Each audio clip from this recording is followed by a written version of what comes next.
Não preciso de uma estragada. As palavras do meu marido, Ricardo, ecoaram na minha cabeça enquanto a escuridão me envolvia. A última coisa que vi foram os seus olhos frios antes do acidente me roubar a visão. Meses depois, cega e desamparada, ouvi-o ao telefone, a rir com um amigo. Ela é um peso morto. O Vitor ofereceu-se para ficar com ela, como parte do pagamento da minha dívida. Um bom negócio, não achas? Livro-me da aleijada e ainda quito uma dívida.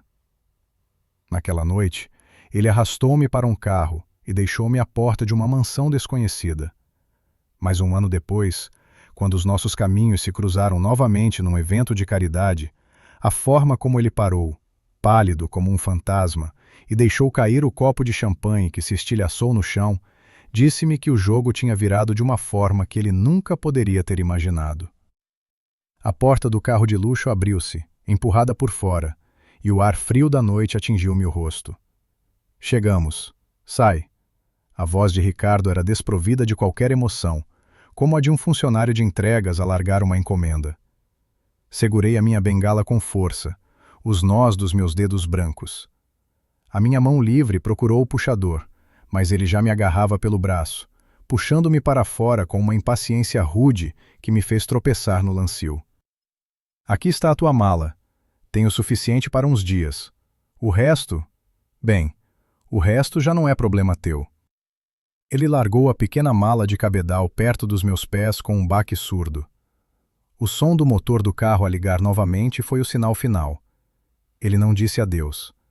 O cascalho estalou sob os pneus, e o som foi se desvanecendo na distância, deixando-me num silêncio profundo, quebrado apenas pelo farfalhar das folhas numa árvore próxima.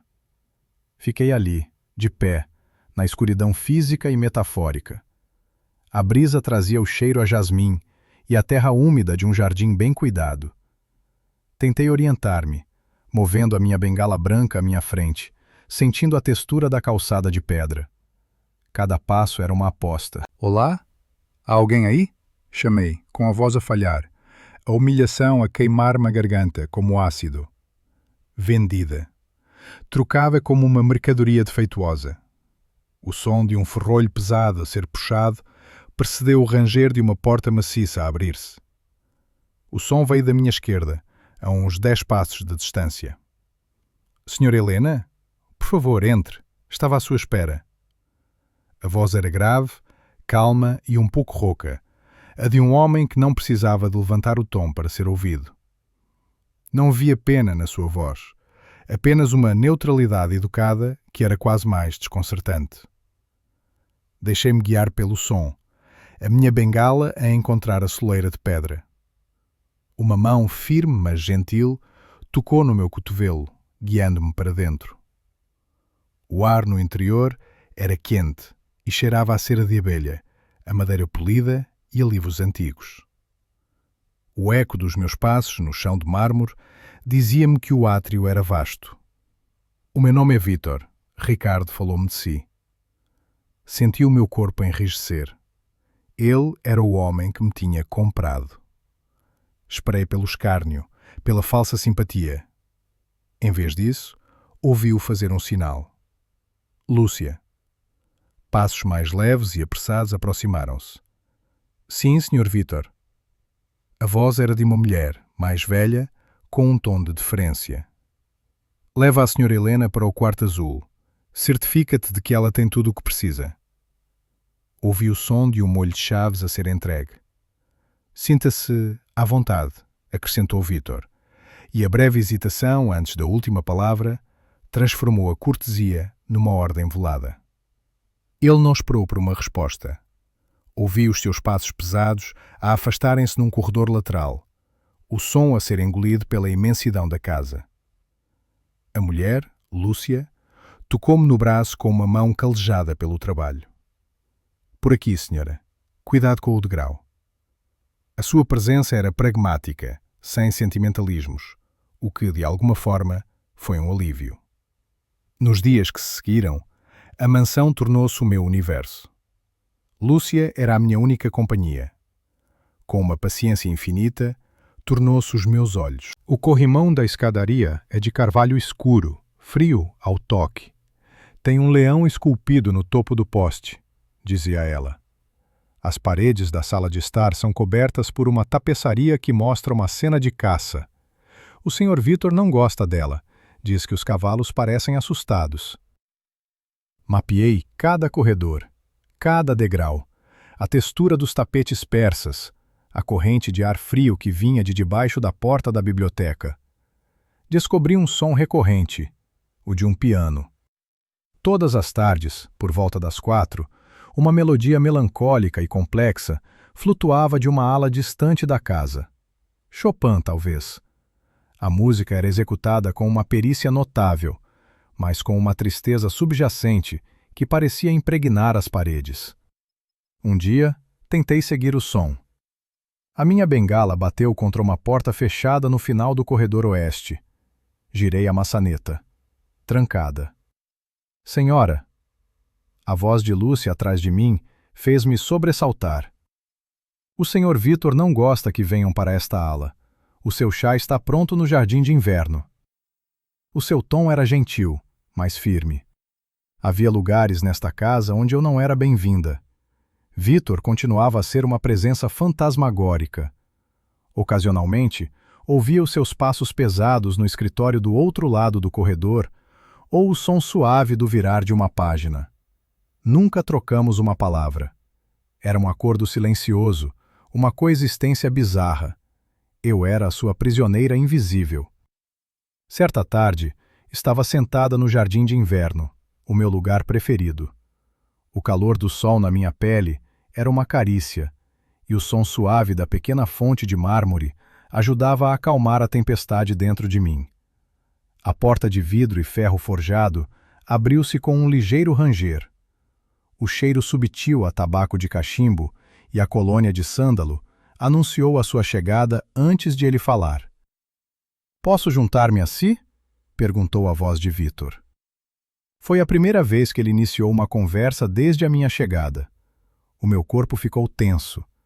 Assenti em silêncio, ouvindo o som da cadeira de vime a protestar sob o seu peso em frente a mim. O silêncio estendeu-se, preenchido apenas pelo gotejar da água e pelo zumbido de uma abelha perto das buganvílias. "As orquídeas floresceram mais cedo este ano", disse ele, como se estivéssemos a ter uma conversa normal entre conhecidos. A banalidade do comentário era surreal. "Não saberia dizer", respondi, a voz mais cortante do que pretendia. Ouviu recostar-se na cadeira. "Ricardo não lhe fez justiça", disse ele finalmente, com a voz baixa. Ele descreveu-a como frágil, quebrada. E, no entanto, aqui está, a aprender a navegar num mundo novo com uma dignidade que ele nunca possuiria. Senti uma onda de raiva subir-me pelo peito. A sua observação calculada, a sua análise fria da minha dignidade, era insuportável. "E o que é que o senhor vê, Sr. Vitor? Um bom investimento? Uma peça de caridade para aliviar a sua consciência?" repliquei, o veneno a pingar de cada sílaba. Esperava que ele recuasse, talvez se ofendesse. Em vez disso, ouvi um som baixo, um murmúrio que poderia ter sido um sorriso contido. Ele inclinou-se para a frente. O som do tecido do seu fato a roçar na cadeira era nítido. Quando falou, a sua voz era mais baixa, mais intensa. "Vejo resiliência. E ouço inteligência. Ricardo é um tolo por muitas razões, mas a maior delas foi subestimá-la." Ele fez uma pausa, deixando as palavras pairarem no ar. "Investimento? Sim, mas não da forma que pensa. Eu não a comprei para a salvar, Sra. Helena. Eu adquiri um ativo." Senti um arrepio percorrer-me a espinha, uma sensação completamente diferente do medo ou da humilhação. Era curiosidade. Ricardo não me devia apenas dinheiro. Ele roubou-me. Roubou-me anos de trabalho, um projeto inteiro. O nome de código era Orion. Envolve patentes de tecnologia de baterias, algo que iria revolucionar o armazenamento de energia. O meu cérebro começou a trabalhar, a ligar pontos que eu tinha ignorado. Ricardo tinha se tornado obcecado com um novo projeto nos meses antes do meu acidente. Passava noites em branco. Tinha reuniões secretas. Você era sua contabilista-chefe. Cuidava das finanças pessoais e empresariais dele. Ele confiava em si cegamente. Não por amor, mas por arrogância. Acreditava que você era demasiado leal, ou talvez demasiado simples, para perceber as suas fraudes. Ele parou, e eu podia quase sentir o seu olhar a perscrutar-me, a tentar ler uma reação no meu rosto imóvel. Os registros, os servidores onde ele escondeu os dados encriptados do projeto Orion. Ele limpou tudo. Mas ele não consegue limpar a sua memória. Eu não comprei uma mulher estragada, senhora Helena. Eu comprei a chave. A única pessoa que sabe como o Ricardo pensa, como ele organiza os seus ficheiros, as suas senhas, as suas mentiras. Eu preciso que se lembre.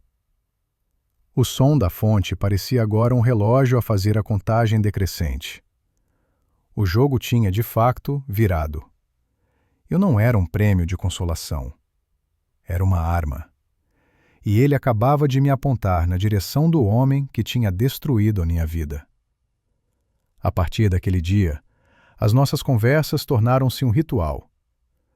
Todas as manhãs, sentávamos-nos no jardim de inverno, o som da fonte a servir de banda sonora discreta. Ele lia-me as notícias, mas não se limitava a debitar as palavras. A fotografia principal do Financial Times, começou ele certa manhã. O som do jornal a ser desdobrado era nítido. Mostra um novo CEO da Petrocorp, um homem chamado Silva, a apertar a mão a um sheik árabe. Silva tem um sorriso forçado. Os cantos da boca não chegam aos olhos. O sheik, pelo contrário, parece um falcão satisfeito. A iluminação é dura, realça as rugas de preocupação na testa de Silva. Petrocorp, murmurei, pousando a minha chávena de chá no pires com um clique preciso. Eles anunciaram uma fusão há 2 semanas, mas adiaram a publicação dos seus relatórios trimestrais, citando reestruturação interna. É um eufemismo para estamos a esconder perdas massivas. Vítor fez uma pausa na sua leitura. Como é que sabes isso? Ouvi o anúncio na Rádio Económica. Ricardo costumava investir neles. Ele dizia que eram sólidos como uma rocha. Ricardo nunca entendeu a diferença entre solidez e inércia. Vítor soltou um som baixo, um murmúrio de apreciação. E o que é que achas que está a acontecer? Aquele aperto de mão não é sobre uma parceria, é uma aquisição disfarçada. Silva está a vender o controle da empresa por baixo da mesa para evitar a falência total. O sorriso forçado não é stress, é a humilhação de quem está a entregar as chaves do reino.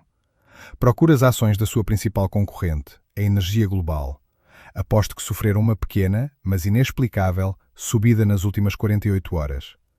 Alguém sabia disto e está a posicionar-se. Seguiu-se um longo silêncio, quebrado apenas pelo virar de uma página. Estás correta, disse Vítor, a sua voz com um novo tom de assombro. Subiram 1,2%. Como... Os padrões são tudo, Vítor. As pessoas mentem. Os números, não. Só é preciso saber que perguntas fazer. Descobri que ele era um viúvo cuja mulher, Leonor, tinha morrido há muitos anos de uma doença degenerativa. Ele nunca falava dela com pena, mas sim com uma reverência que transformava a sua memória numa presença palpável. Havia uma tristeza subjacente na sua voz que eu reconhecia, um eco da minha própria perda. Ele nunca mencionou a dívida de Ricardo ou a forma humilhante como eu tinha chegado à sua casa. Tratava-me não como uma propriedade, mas como uma adversária intelectual, uma igual. Comecei a sentir algo que não sentia há muito tempo, um vislumbre de respeito próprio. Ele estava a dar-me de volta, peça por peça, a dignidade que Ricardo me tinha roubado. Uma noite, durante o jantar, o som da sala era apenas o tilintar discreto dos talheres contra a porcelana. Lúcia tinha acabado de servir o prato principal, um robalo assado cujo aroma a limão e ervas enchia o ar. Vitor pousou os talheres com um som deliberado e audível. O pequeno ruído cortou o silêncio e fez-me parar, com o garfo a meio caminho da boca. Helena, há algo que preciso de lhe dizer. A dívida de Ricardo não era monetária, não da forma que ele lhe fez crer. A minha mão parou. O cheiro da comida de repente tornou-se enjoativo. Como assim? Perguntei, a minha voz mais baixa do que o pretendido, sentindo um arrepio de mau presságio. Há muitos anos, antes de conheceres Ricardo, o pai dele, Augusto, e eu éramos sócios. Construímos uma empresa de construção do zero. Éramos jovens, ambiciosos. Eu era o engenheiro, ele era o homem de negócios. Confiava nele. Um erro que paguei caro. Ele fez uma pausa. O som dele a servir-se de um copo de água preencheu a quietude. Ele criou projetos fantasma, faturas inflacionadas. Desviou milhões. Quando descobri, a empresa estava à beira do colapso. Muitas famílias teriam perdido tudo. Confrontei-o. Ele implorou. Lembro-me de Ricardo falar de uma falência infeliz do pai, disse eu, a memória a vir à tona. Ele pintava Augusto como uma vítima do mercado. Ele era uma vítima da sua própria ganância, retorquiu Vitor, a sua voz dura como pedra. Dei-lhe uma escolha. Desaparecia para sempre, e eu assumiria as dívidas e salvaria a empresa. Ou eu entregava as provas à polícia e destruía o nome da família dele. Ele escolheu desaparecer. Eu prometi silêncio. Então, a dívida? Insisti, tentando perceber. A dívida era essa promessa, e Ricardo quebrou-a. Não só seguiu os passos do pai, como usou os antigos contactos e a reputação que eu me esforcei tanto por limpar para construir o seu próprio castelo de cartas. Ele estava a usar a sombra do meu silêncio para cometer as suas próprias fraudes. A dívida que ele tinha para comigo era moral. Quando descobri o que ele se tinha tornado e como te tratava, eu disse-lhe que a única forma de apagar seria ele entregar-me a única coisa de valor que ele não merecia ter. Ele inclinou-se para a frente. A sua voz baixou, tornando-se mais intensa. Você. Fiquei sem palavras. A minha vida inteira com Ricardo parecia agora uma mentira construída sobre outra. Eu não era apenas uma esposa descartada. Eu era um peão num jogo muito mais antigo e sombrio do que imaginava. Então, tudo isto foi uma forma de se vingar dele? De usar-me para o destruir? Perguntei com a voz fraca, sentindo o peso da manipulação de todos os lados. Não, respondeu Vitor, com uma firmeza que não admitia dúvidas. Foi uma forma de o parar. E de me redimir por não ter conseguido salvar o seu pai de si mesmo há tantos anos. Eu vi o mesmo padrão destrutivo em Ricardo. Eu sabia que ele a iria destruir. Ele é veneno, Helena. E eu não podia assistir a isso sem fazer nada. A sua confissão recontextualizou tudo. Ele não me tinha comprado. Ele tinha me resgatado. A gratidão misturou-se com uma confusão vertiginosa. Quem era este homem? Este estranho que tinha orquestrado uma reviravolta tão bizarra na minha vida? E mais importante, o que é que ele esperava de mim agora? Vitor começou a envolver-me nos seus negócios. No início, lia-me relatórios financeiros, pedindo a minha opinião sobre estratégias de investimento. Certa tarde, apresentou-me um problema. Tenho uma filial em Singapura que está a sangrar dinheiro.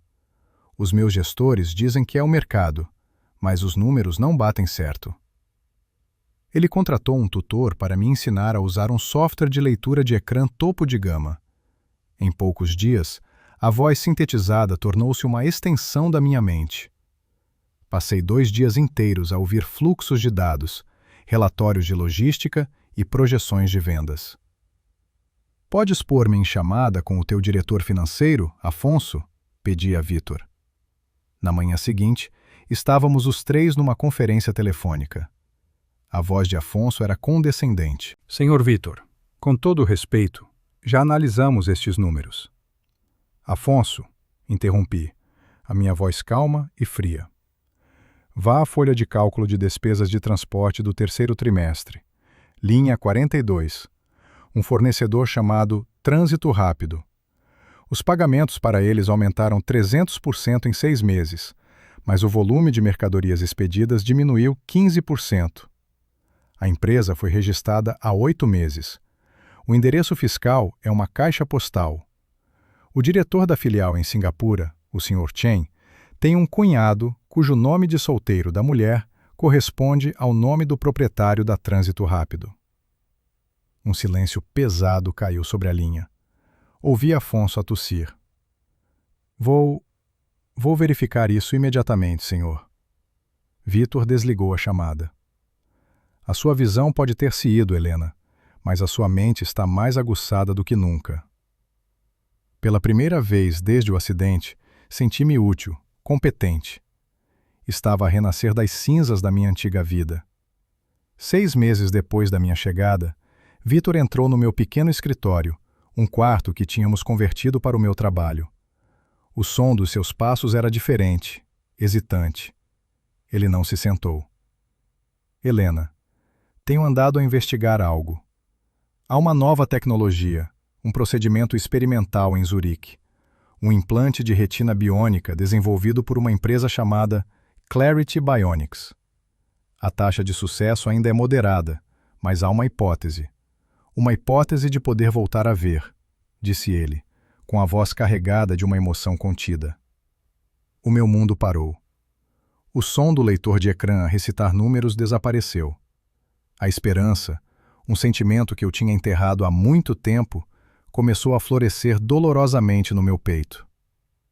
Clarity Bionics, repeti, a minha mente de analista a ativar-se por instinto. Eles estão prestes a entrar na bolsa. Uma cirurgia bem-sucedida seria uma publicidade incrível. O silêncio dele foi a minha resposta.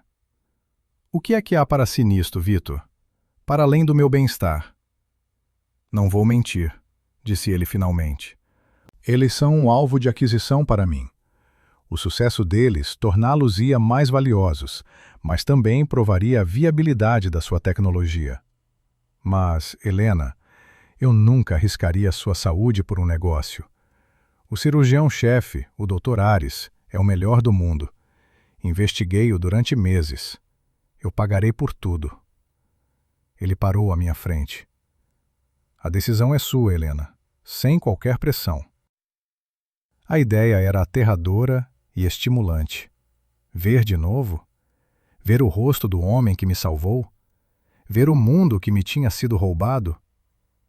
A cirurgia foi um borrão de anestesia e vozes abafadas a falar em alemão e inglês. As semanas de recuperação foram uma tortura de escuridão e antecipação. Uma noite, acordei a gritar. A sensação fantasma de vidro a estilhaçar-se contra o meu rosto, o cheiro a metal queimado do acidente. Em segundos, senti uma mão no meu ombro. Estás no quarto 308 do Hospital Universitário de Zurique, disse a voz calma de Vítor. São 3 da manhã. A janela está aberta. Consegues ouvir a chuva na rua. Estás segura. Ele não disse que estava tudo bem. Ele deu-me factos, âncoras para me tirar do pânico. Ele esteve ao meu lado em todos os momentos. O dia em que as ligaduras foram removidas chegou finalmente. O Dr. Ares estava no quarto. A sua voz era calma e profissional.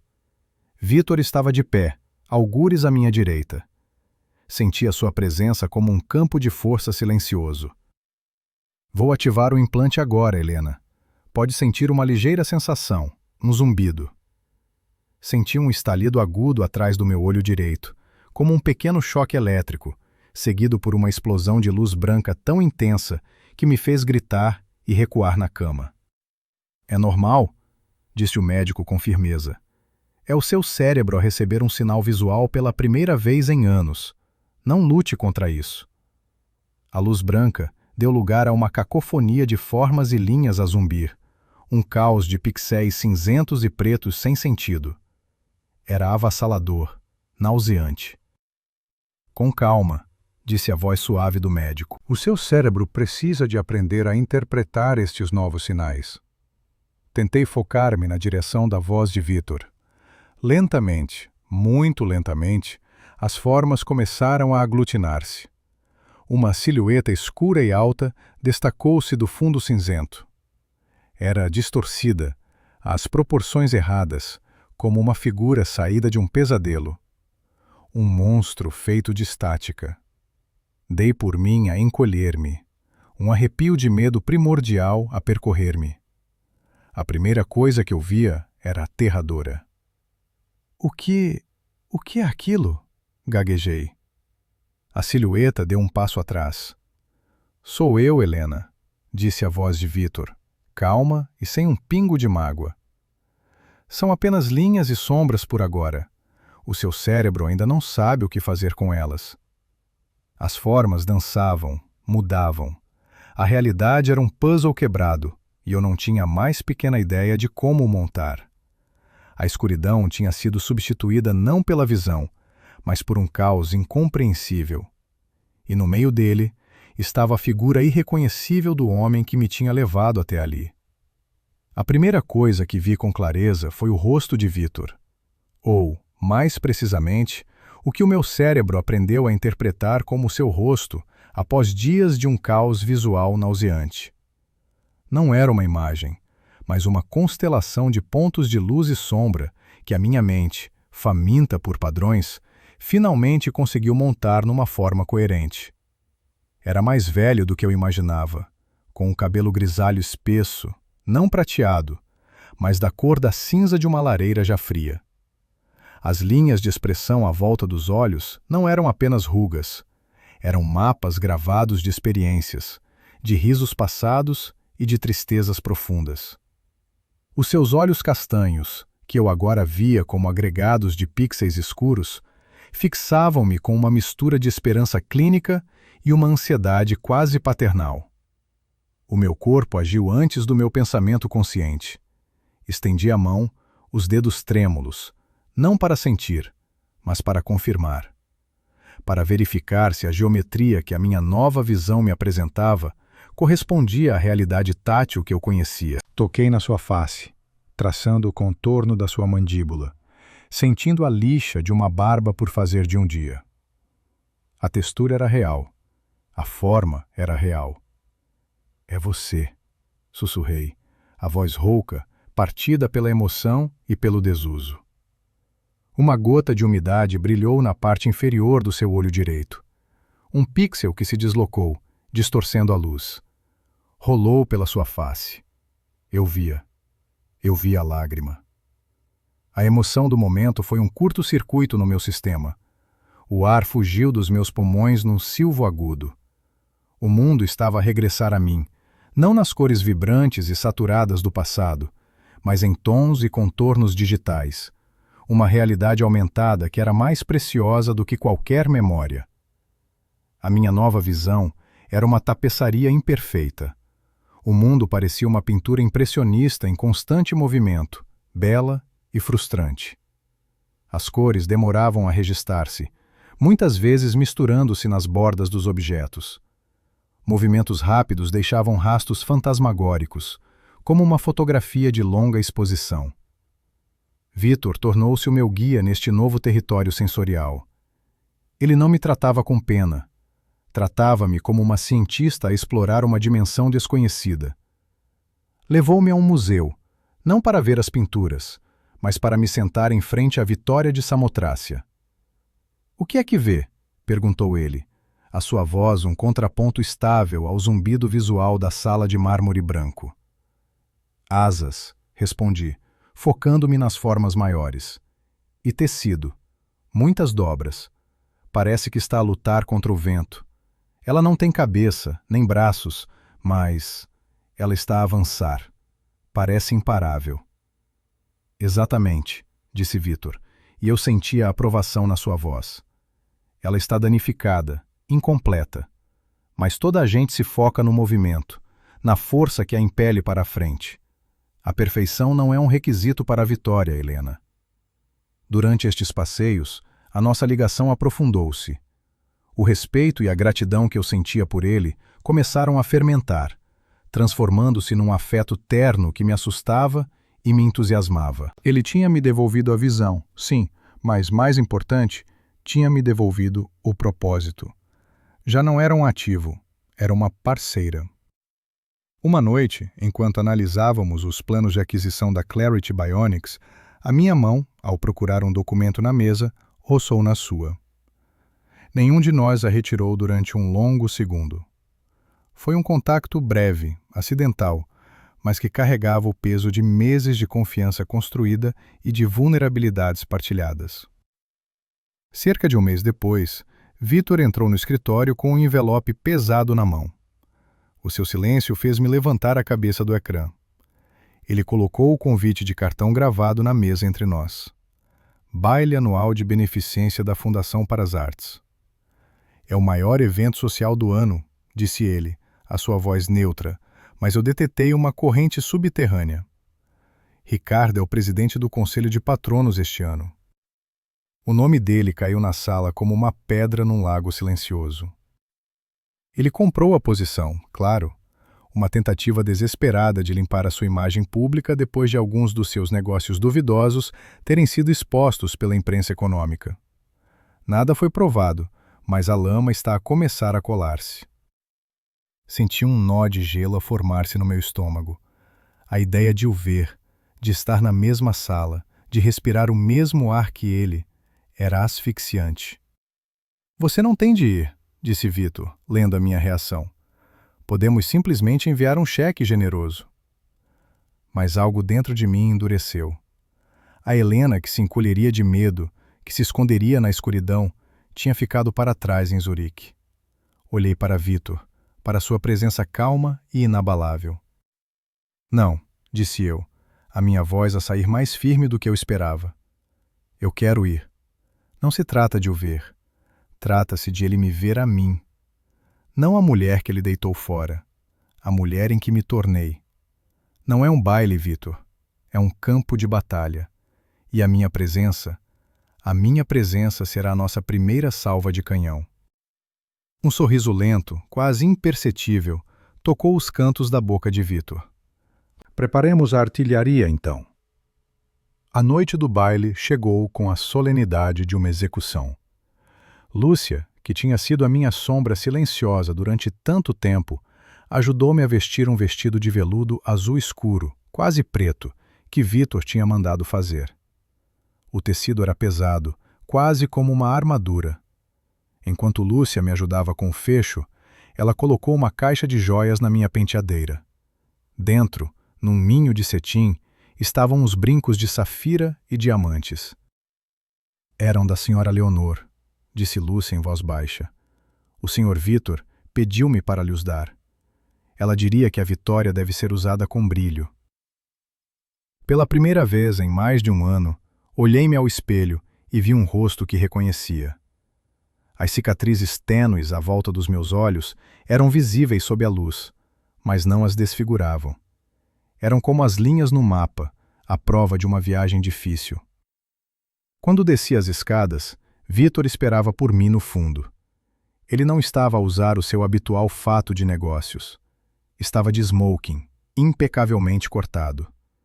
Por um momento, ficou em silêncio, e a forma como a sua postura se endireitou e a sua mão ajustou instintivamente o laço foi mais eloquente do que qualquer elogio.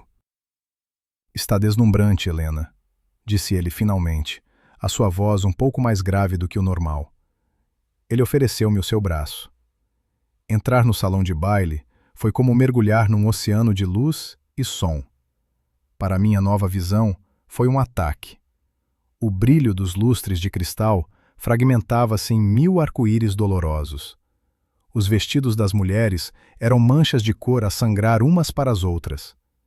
Cada flash de uma câmara de um fotógrafo era uma pequena explosão branca que deixava pontos negros a dançar no meu campo de visão. Agarrei-me com mais força ao braço de Vítor, a sua solidez, a minha única âncora. Mantenha o foco em mim. Ignore o ruído visual, murmurou ele perto do meu ouvido, guiando-me através da multidão com uma facilidade predadora. Vítor, que surpresa vê-lo aqui, disse uma voz oleosa. Um homem com um rosto corado e olhos pequenos e astutos bloqueou o nosso caminho. E vejo que trouxe companhia. Uma nova aquisição? O homem olhou para mim com uma curiosidade lasciva. Vítor nem sequer piscou.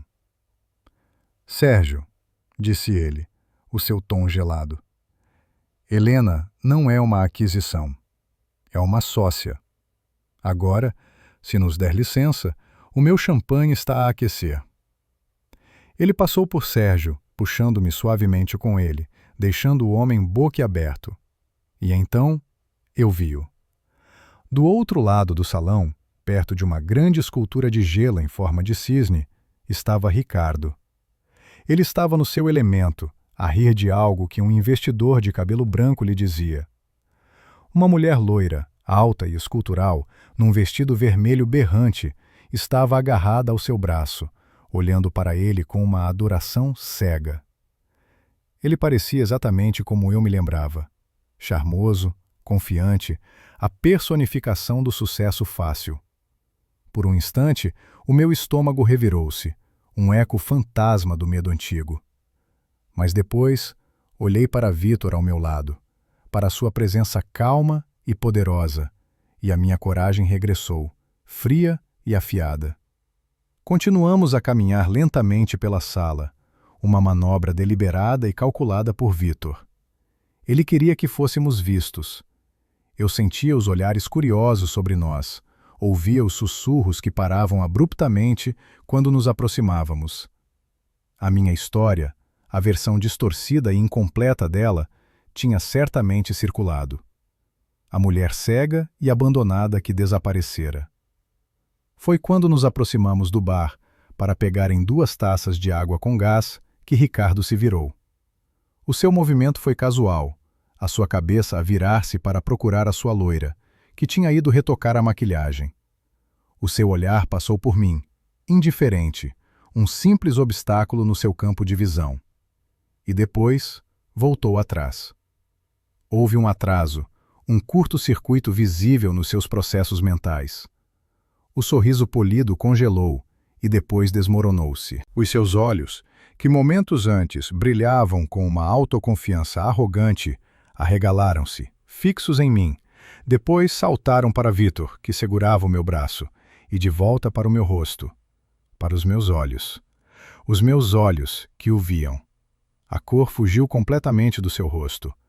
Não foi uma palidez dramática. Foi um esvaziamento. Como se alguém tivesse puxado uma rolha e todo o sangue tivesse escorrido para os seus sapatos caros, deixando-o com uma máscara de cera doentia sob as luzes brilhantes do salão. O copo de champanhe que ele segurava escorregou dos seus dedos frouxos. Não caiu simplesmente. Tombou. O som do cristal a estilhaçar-se no chão de mármore foi agudo e violento. Um grito agudo que cortou o zumbido das conversas. Várias cabeças viraram-se na nossa direção. O silêncio espalhou-se em ondas a partir de nós. A sua acompanhante, a regressar do toucador, parou, olhando para o champanhe no chão e depois para o rosto de Ricardo, confusa e irritada. Ricardo? O que se passa contigo? Mas ele parecia ter perdido a capacidade de falar, ou mesmo de ouvir. Ele apenas me encarava, a boca ligeiramente aberta, a mandíbula frouxa. Ele não estava a ver a mulher que tinha vendido. Estava a ver um fantasma que tinha regressado do mundo dos mortos, com olhos que viam e na companhia do único homem que ele realmente temia. No meio do silêncio repentino, senti uma mão firme nas minhas costas. Era Vítor. Um gesto de apoio, mas também de posse. Um sinal claro para Ricardo e para todos os que olhavam. A guerra tinha começado, e a primeira baixa era a compostura de Ricardo, estilhaçada no chão juntamente com o seu copo de champanhe. Helena? Ele finalmente conseguiu sussurrar, a voz rouca, uma casca vazia do barítono confiante que eu conhecia. A sua arrogância tinha se evaporado, deixando para trás um choque puro e absoluto, tão palpável que o ar em redor dele parecia vibrar. Vitor apertou a minha mão, não com força, mas com uma firmeza que dizia: estou aqui. Olhei diretamente para os olhos de Ricardo, deixando-o absorver a imagem completa. A clareza da minha visão, a força na minha postura, a ausência total do medo que tinha sido seu alimento durante anos.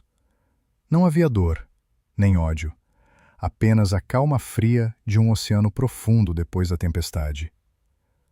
Ricardo, disse eu, a minha voz ressoando com uma clareza que o fez estremecer. Que surpresa desagradável! A sua acompanhante, uma mulher chamada Catarina, que eu reconheci das colunas sociais, finalmente encontrou a voz. A sua confusão transformou-se numa suspeita afiada. Ricardo, quem é esta mulher? Sibilou ela, o seu tom agudo a cortar o silêncio atônito. Como é que ela sabe o teu nome? Ele ignorou-a completamente, o seu universo reduzido ao espaço de 2 metros entre nós. Deu um passo hesitante, cambaleante, como se o chão de mármore se tivesse transformado em areia movediça. Mas, como? Os teus olhos, tu consegues ver? A sua mente, construída sobre factos convenientes e verdades descartáveis, estava a falhar, incapaz de processar a realidade. Vitor, não esperava encontrá-lo a perder tempo com as relíquias do passado. Um homem mais velho, de cabelo prateado e um olhar astuto, aproximou-se com um sorriso que não chegava aos olhos. Era Matias Lacerda, um magnata dos transportes que Ricardo tinha notoriamente traído no negócio há anos. Vitor virou-se para ele com uma cordialidade genuína. Matias, é um prazer vê-lo, disse Vitor, e depois, com uma deliberação calculada, virou-se para mim. Quero apresentar-lhe a minha sócia, Helena, a mente brilhante por trás da nossa mais recente e bem-sucedida estratégia de aquisição. Matias estendeu a mão para mim, o seu olhar avaliador a suavizar-se com respeito. Minha senhora, qualquer sócia do Vitor é uma força a ser reconhecida. Ele apertou a minha mão e depois o seu olhar desviou-se para Ricardo, que permanecia congelado, um monumento à sua própria obsolescência. Ricardo, disse Matias com um tom de falsa simpatia, sempre a deixar cair as coisas, especialmente os ativos mais valiosos. A humilhação pública foi a gota de água. Catarina, a acompanhante, finalmente percebeu que estava a ser o centro de um espetáculo indesejado. Puxou o braço de Ricardo com força. Vamos embora, agora. Estás a fazer uma cena. Mas ele mal a ouviu. O seu olhar percorreu o meu vestido de veludo, as safiras que brilhavam nos meus ouvidos, a confiança que era uma armadura invisível. Ele não estava apenas a ver a sua ex-mulher. Estava a ver o seu maior erro de cálculo estratégico. Estava a ver o ativo que tinha liquidado por ser defeituoso, agora a brilhar mais do que nunca nas mãos do seu maior rival. Eu não percebo, gaguejou ele, a sua voz um fiapo. Vitor, que raio é que fizeste? Eu fiz o que tu nunca tiveste a decência ou a inteligência para fazer, respondeu Vitor, a sua calma agora positivamente glacial. Eu cuidei dela. Reconheci o seu valor quando tu só viste um fardo. E agora, se nos dás licença, temos futuros a construir e pessoas importantes com quem falar. Com isso, Vitor colocou uma mão firme na parte inferior das minhas costas e guiou-me para longe. Deixamos Ricardo ali, parado no meio dos cacos de vidro, da sua fúria silenciosa e da incredulidade que o consumia.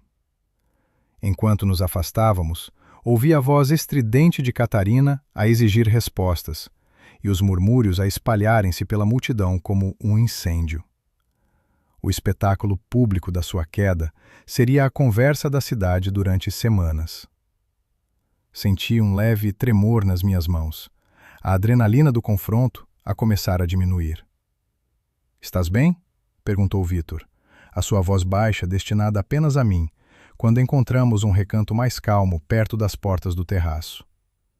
Assenti, respirando fundo o ar fresco da noite. O cheiro a gardênias do jardim invadiu os meus sentidos. "Estou melhor do que bem. Sinto-me livre." E era verdade. Aquele encontro não tinha reaberto feridas antigas. Tinha-as cauterizado com fogo. Vê-lo tão diminuído, tão pateticamente despojado da sua fachada, tinha me roubado o último poder que ele tinha sobre mim. O poder de me sentir uma vítima. Mais tarde, nessa noite, enquanto dançávamos lentamente ao som de uma valsa melancólica da orquestra, Vítor segurou-me um pouco mais perto. A sua mão nas minhas costas era quente e segura. "Ele vai tentar contactar-te", disse ele, a sua voz a vibrar contra o meu cabelo. A mente dele não consegue aceitar a perda. Ele não te vê como uma pessoa, Helena. Ele vê-te como um prêmio que lhe foi roubado e que ele precisa de reconquistar para satisfazer o seu ego. A previsão dele era assustadoramente precisa. Na manhã seguinte, o meu telemóvel, um número novo que Ricardo não deveria ter, começou a tocar incessantemente. O nome dele brilhava no ecrã. Recusei a chamada. E outra. E outra. Depois vieram as mensagens, uma torrente de súplicas, desculpas e promessas ocas. "Helena, cometi um erro terrível.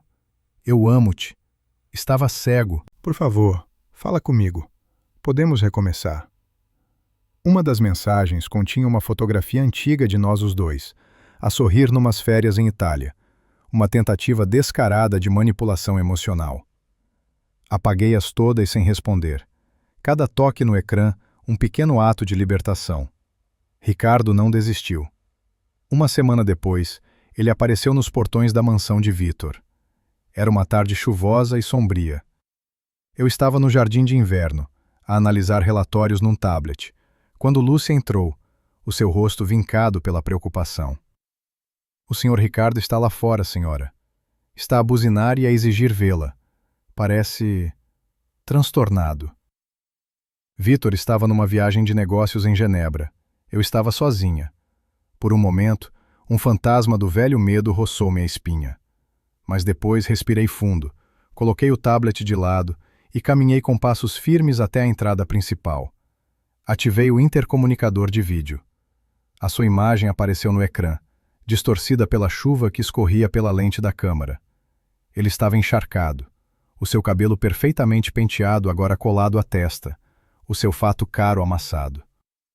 "O que queres, Ricardo?" perguntei, a minha voz calma e amplificada pelo altifalante.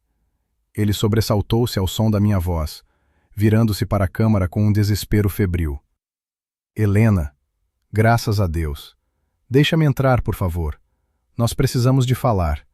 Eu fui um idiota, um monstro. Eu sei disso. Mas eu mudei. Aquele homem, Vítor, ele manipulou-me, ele envenenou tudo." A sua tentativa de se pintar como uma vítima era tão previsível que quase me fez rir. "Não há nada para falar, Ricardo. A nossa conversa terminou há mais de um ano, na noite em que me deixaste nesta porta, como se eu fosse um saco de lixo", respondi, a minha voz fria como o aço. "Não, não, tu não percebes", gritou ele, batendo com o punho no pilar do portão. Eu estava desesperado, atolado em dívidas. Ele coagiu-me. Mas agora as coisas estão diferentes. Eu recuperei. Posso cuidar de ti, como sempre devia ter feito. Volta para mim, por favor, Helena. O desespero na sua voz era real, mas não era por amor. Era o desespero de um jogador que deitou fora o bilhete de lotaria premiado e agora o via nas mãos de outra pessoa. Era o ego ferido de um homem que não suportava a ideia de que a sua propriedade, estragada, tinha sido não só reparada, mas imensamente valorizada por outro. Ele não me queria a mim. Ele queria anular a sua perda. É tarde demais para isso, Ricardo. Encontraste o teu valor no fundo de uma garrafa de champanhe e no brilho de um carro novo. Eu encontrei o meu valor em mim mesma. Vai-te embora e não voltes. Fiz menção de desligar, mas a sua expressão mudou. O desespero evaporou-se, substituído por uma raiva feia e sombria que torceu as suas feições. Achas que acabou? Rosnou ele, a sua voz baixa e ameaçadora. Achas que esse velho te pode proteger para sempre? Ele não sabe com quem se meteu. Eu vou destruir tudo o que ele construiu, tijolo por tijolo. E tu, Helena, tu vais cair com ele. Vais arrepender-te do dia em que me desafiaste. Desliguei o intercomunicador, o meu coração a bater um pouco mais depressa. Aquilo não tinha sido a súplica de um homem de coração partido. Tinha sido a promessa de um inimigo. A guerra já não era sobre o passado. Tinha se tornado uma batalha pelo futuro. E eu estava na linha da frente. Cuidar de mim? Tu nem sequer conseguiste cuidar de ti mesmo. Vendeste-me, Ricardo. Não há como voltar atrás disso. Tu não amas nada, nem ninguém, para além do teu próprio reflexo no espelho. Adeus. Desliguei o intercomunicador, a minha mão firme na consola. O coração batia com a força da adrenalina, não do medo, mas de uma finalidade que era tão limpa e fria como o aço cirúrgico. Voltei para o jardim de inverno e sentei-me, o calor do vidro a aquecer-me as costas. O capítulo Ricardo da minha vida estava, de uma vez por todas, encerrado. A mulher que ele conhecia estava morta e enterrada, e a mulher que renasceu não lhe devia uma única explicação. Quando Vitor regressou de Genebra na noite seguinte, encontrou-me no escritório, a analisar projeções de mercado para uma empresa de energia renovável. O som dos seus passos no corredor era um conforto familiar. Ele parou à porta, a sua silhueta recortada contra a luz mais fraca do corredor. Lúcia disse-me que tivemos uma visita indesejada. Levantei o olhar do ecrã. Ele veio, implorou, ameaçou, o repertório habitual de um homem que perdeu o controlo. Resumi o encontro de forma concisa, sem emoção. Vitor ouviu em silêncio, o seu rosto a endurecer não de raiva, mas de uma concentração gélida. Ele entrou e sentou-se na cadeira em frente à minha secretária. A ameaça dele não foi vazia, Helena. Um homem encurralado é perigoso porque já não tem nada a perder. Ele não vai parar. Eu sei, respondi, mas ele já não me pode magoar. A ti talvez não, mas ele vai tentar atingir-te através de mim, disse Vitor, a sua voz grave. Homens como ele não aceitam a derrota. Eles apenas mudam o campo de batalha. Precisamos de estar preparados. Nas semanas seguintes, a perseguição de Ricardo transformou-se numa campanha calculada. As flores e as cartas pararam, substituídas por táticas mais insidiosas. A sua presença deixou de ser uma sombra física e passou a ser um fantasma digital e corporativo. Começou com um artigo num blog financeiro obscuro, cheio de insinuações sobre a instabilidade interna da empresa de Vitor, citando fontes anônimas. Era obra de amador, mas foi a primeira pedra. A situação atingiu o auge 2 semanas depois. Estávamos numa reunião por vídeo com investidores de Tóquio. No meio da apresentação de Vitor, o meu tablet, ligado às notícias financeiras em tempo real, emitiu um alerta. Uma notícia de última hora de uma agência de notícias respeitável. Fuga de documentos sugere irregularidades fiscais na V-Corp. O meu sangue gelou. Vitor continuou a sua apresentação, alheio ao que eu estava a ler. Na Nati estava anexado um documento que parecia ser um memorando interno, detalhando uma estratégia para explorar uma lacuna fiscal nas Ilhas Caimão. Era uma falsificação brilhante, misturando jargão técnico real com números fabricados. Era o suficiente para semear o pânico. Assim que a chamada terminou, mostrei-lhe o tablet. Ele leu o artigo, o seu rosto uma máscara impassível.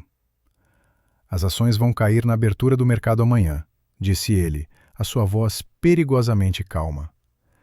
Ele está a tentar criar uma corrida aos bancos, forçar os nossos parceiros a questionar a nossa integridade. Isto é mais do que Ricardo a agir sozinho, disse eu, a minha mente a acelerar. A qualidade desta falsificação, a forma como foi distribuída, ele tem ajuda. Alguém com acesso a jornalistas e com conhecimento dos nossos procedimentos internos. Passei as horas seguintes a mergulhar nos nossos registros, a cruzar referências, a procurar anomalias. Foi um trabalho de agulha num palheiro. E então, encontrei. Um pagamento de consultoria invulgarmente elevado, feito há 3 meses a uma empresa de gestão de risco, da qual nunca tinha ouvido falar. O diretor dessa empresa era um ex-jornalista financeiro que tinha sido despedido por fabricar fontes. E o pagamento tinha sido autorizado por um diretor não apenas com o seu conselho de administração, mas com os diretores dos seus principais bancos de investimento e parceiros estratégicos. Uma sala de 20 pessoas, todas com expressões graves, o ar pesado com a incerteza criada pelo ataque mediático de Ricardo. Eu estava sentada à direita de Vitor, não como uma assistente, mas como uma parceira. Ele começou a reunião com uma calma desarmante. Bom dia a todos. Imagino que tenham visto as notícias, e imagino que estejam preocupados. Ele fez uma pausa, olhando nos olhos de cada pessoa na sala. O que Ricardo Alves fez não foi um ataque à minha empresa. Foi um ataque à estabilidade do nosso ecossistema partilhado. Ele usou a desinformação como uma arma. Hoje, vamos desarmá-lo. No ecrã gigante atrás dele, em vez de gráficos de lucros e perdas, ele projetou uma única fotografia. Um Augusto Alves mais novo, o pai de Ricardo, ao lado de um jovem Vitor, ambos sorridentes em frente ao estaleiro da sua primeira empresa. Para entender o presente, temos de revisitar o passado, disse Vitor. E ele contou-lhes a história toda. A traição original, a fraude, a promessa de silêncio que ele tinha honrado durante décadas. Depois, foi a minha vez. Com uma voz firme, expliquei o padrão. Ricardo não inovou na sua corrupção. Ele apenas a replicou. Ele usa empresas de fachada com nomes genéricos, exatamente como o pai fazia. Ele explora a lealdade e a ganância em igual medida. Ele deixa um rastro digital que pensa ser inteligente, mas que é, na verdade, previsível. Projetei os meus próprios ecrãs, mostrando a ligação entre o consultor de risco, o diretor financeiro comprometido e uma conta offshore que partilhava um identificador com uma conta que Ricardo tinha usado anos antes para desviar fundos da minha própria gestão. Eu não estava a apresentar provas. Estava a dissecar a anatomia de um predador financeiro. O dossiê que Vitor tinha vindo a compilar silenciosamente durante anos foi a peça final. Não era apenas sobre Ricardo. Continha provas das fraudes do seu pai, de acordos ilícitos com políticos, de evasão fiscal sistemática. Demonstrava um padrão de corrupção que se estendia por gerações, um cancro no coração do sistema financeiro. Vitor não estava apenas a defender-se, estava a realizar uma quimioterapia corporativa. No final da apresentação de 2 horas, o silêncio na sala era absoluto. Um dos banqueiros, um homem mais velho chamado Almeida, que tinha parecido mais cético no início, limpou a garganta. Vitor, disse ele, a sua voz ressoando na sala. O que é que propõe que façamos? Nada, respondeu Vitor, e um murmúrio percorreu a sala. Eu não vos chamei aqui para pedir ajuda. Chamei-vos aqui para vos informar. As autoridades competentes receberam uma cópia anônima deste dossiê esta manhã. Eu não estou a travar uma guerra de negócios. Estou simplesmente a assistir à aplicação da lei. A minha única recomendação é que revejam a vossa exposição a quaisquer ativos ligados a Ricardo Alves, porque o valor deles está prestes a tornar-se zero. A queda de Ricardo foi mais rápida e mais brutal do que qualquer queda do mercado de ações. Foi um colapso total. As autoridades agiram com uma velocidade surpreendente, impulsionadas pela natureza esmagadora e meticulosamente organizada das provas. O seu nome, outrora sinônimo de sucesso, tornou-se sinônimo de desgraça. A última vez que o vi Foi numa fotografia que se tornou viral online. Ele a ser levado do seu escritório, algemado, com o rosto envelhecido e derrotado, a chuva a misturar-se com o que pareciam ser lágrimas de raiva e incredulidade. Não senti alegria nem vingança. Senti apenas um vazio, o fim de uma era dolorosa e o alívio de finalmente poder respirar um ar limpo. Naquela noite, Vitor e eu estávamos sentados na varanda do seu quarto, a olhar para as luzes da cidade a piscar como uma galáxia caída. O ar estava fresco e o silêncio era preenchido pelo som distante da vida urbana. Um silêncio confortável. Acabou, disse eu. A voz pouco mais que um sussurro, mais para mim mesma do que para ele. Sim, respondeu ele, a sua voz perto de mim. Ele pegou na minha mão. As suas mãos, que eu tinha imaginado como as de um estratega frio, eram quentes e fortes, envolvendo a minha com uma segurança que era mais eloquente do que qualquer palavra. Agora, podes começar de novo, sem fantasmas. Olhei para ele, para o perfil do seu rosto recortado contra o brilho da cidade. O homem que me tinha resgatado de todas as formas que uma pessoa pode ser resgatada. Ele tinha me dado um porto seguro, devolvido a minha visão, restaurado a minha dignidade e, finalmente, entregue-me justiça numa bandeja de prata. O meu coração transbordava de uma emoção tão avassaladora, tão complexa e poderosa que me assustava. Vitor, comecei, a minha voz a tremer ligeiramente, traindo a calma que eu projetava. Por que é que fizeste tudo isto? A promessa ao pai dele, o sentido de dever, isso explica as tuas ações iniciais. Mas o que aconteceu hoje foi mais do que isso. Arriscaste a tua reputação, expuseste feridas antigas. Por quê? Ele virou-se para mim, e a luz suave da lua viu uma vulnerabilidade nos seus olhos que raramente aparecia. Era a mesma vulnerabilidade que eu tinha visto por um instante no museu, em frente à estátua da Vitória. Quando te vi pela primeira vez, naquela noite, de pé no escuro, tão perdida e tão traída, mas com uma faísca de desafio na forma como mantinha os ombros erguidos, eu não vi apenas uma mulher em apuros. Vi a minha falecida esposa, Leonor. Vi a força dela, a sua graça perante a adversidade. E eu, acho que me apaixonei um pouco por ti naquele momento. Não pela memória dela em ti, mas pela tua própria força. E cada dia desde então, cada desafio que superaste, cada vez que a tua mente brilhante desvendou um problema que os meus executivos não conseguiam ver, essa sensação só tem crescido. As suas palavras pairaram no ar fresco da noite entre nós, preciosas e aterradoras. O meu coração, que eu tinha protegido com tanto cuidado, batia descontroladamente contra as minhas costelas. Eu tinha negado a mim mesma a possibilidade de amar novamente, de confiar em alguém tão completamente. Mas a verdade era que os meus sentimentos por Vitor tinham ultrapassado a gratidão e o respeito há muito tempo. Ele não era um substituto para o que eu tinha perdido. Ele era algo inteiramente novo, uma promessa de um futuro que eu nunca sequer me tinha atrevido a imaginar. Inclinei-me e beijei-o. Foi um beijo suave, hesitante a princípio, um teste às águas desconhecidas, e depois aprofundou-se com o peso de todo o ano de emoções não ditas, de perigos partilhados e de triunfos silenciosos. Não foi um beijo de paixão ardente, mas de profundo reconhecimento, de duas almas que tinham navegado por tempestades separadas e encontrado um porto seguro uma na outra. Nos anos que se seguiram, construímos uma vida juntos.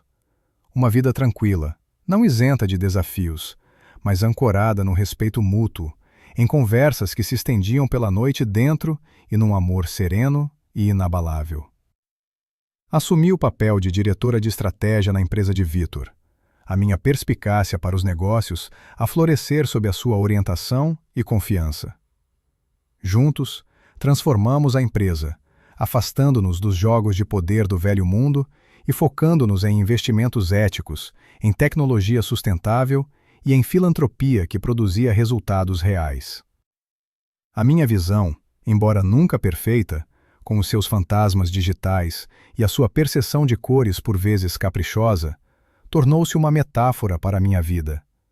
Não se tratava de ver o mundo como ele era, mas de aprender a encontrar a beleza e a oportunidade nas suas imperfeições.